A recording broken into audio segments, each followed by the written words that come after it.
Assalamu alaikum wa rahmatullahi wa barakatuh. Eri mukwano gwange gwangoberera yanze Sonko Musa. Ebigambo bino nabyo bifumitirizeeko birowoozeeko. Eri gwa mukwano gwange angoberera. Waliwo abagenyi basatu bagenda kukukyalira mu bulamu bwo.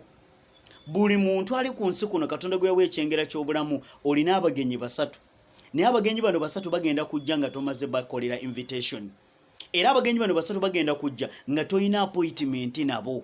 Nabwe kito mugenyi kyasooka abagenyi bano basatu tuyagala bagenda kujja mu bulamu bwo. Njogera bino gwe ondaba bayinza okubanga bakukyalira omu yakukyalidde oba olinga oli ku mugenyi namba 2 oba abalala bafuna dda abagenyi ba namba 3. Omugenyi asooka ye Riziki egenda kujja mu bulamu bwo nga tosoose kulinda mugenyi nti agenda kujja. Abantu bangi bafunye sente nga tamaze zikolerera. Abantu bangi bagaggawadde feke nyini mu Buganda tugamba nti obugagga tebabusonda. Riziki ejja buzi. Nze mu bulamu ngenda nengamba nti waliwo oluusi essimu ebeerajo n'ekyusa obulamu bwo. Mukwano gwange tondoga. Tologa muganda wo. Tologa mukwano gwo olw'okuba afunye emmotoka, olw'okuba azimba ennyumba, olw'okuba alina sente. Eyo Riziki naawe egenda kujja. Bamugumiikiriza. Togenda mu masabo. Katonda yategeka nga tulina abagenyi basatu bajja tukyalira. Omugenyi asooka ye mugenyi Riziki yegenda kukyalira. Leka kuzimba mutima nga nfunye ekirungi. Leka kuwulira ng'oyabika. Katonda yakola enteekateeka. Riziki ejja kujja mu ngeri emu oba endala. Omugenyi ow'okubiri ye Kadar okugera kwa Allah kugenda kutuukako.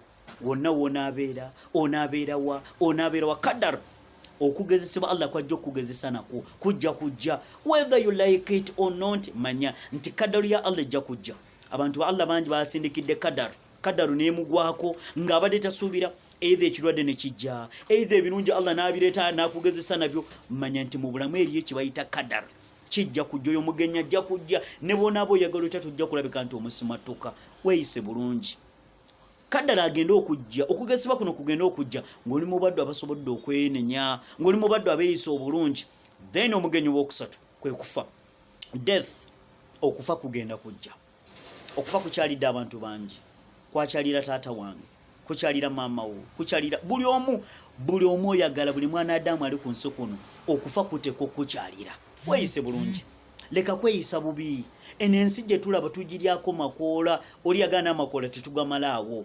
Ekikoloza munno kiki? Riziki ejja kujja, Kadar ejja kujja, and death okufa kujja kutuukako. Whether you like it or not, weeyise bulungi. Saba Allah ekituumirizo ebitonde byonna atusinkanyise Kadari yaffe nga tuli mu baddu abasobola okulabika nga twenenyiza gyali. Atusinkanyise okufa nga tuli mu baddu abasobola okuba nga twetonze gyali. Ayi Allah tutuuse okufa nga tutuuse nga Allah ekitiibwa otusonyiye. Ayi Allah omulezi w'ebitonde byonna tutuuse ku Riziki yaffe nga tuli mu baddu Allah boosiimye. Tukusaba otwongera amagezi okutegeera, okumanya, okulowooza, okupulaninga mu byonna. Allah tukusaba otuteremu omukisa. Tologa muganda wo lwa Riziki kubanga Allah ekitiibwa bw'atu byateekateeka. Embeera gy'olimu Allah bwatu byagiteeka. Toginaako magezi, aginaako amagezi ya Allah. Abagenyi basatu beerinde, bagenda kujja. Riziki egenda kujja, Kadar egenda kujja, n'okufa kugenda kujja. Towalagana lwa munno. Nkwagaliza akaseera kalungi. Assalamu alaikum wa rahmatullahi wa barakatuh.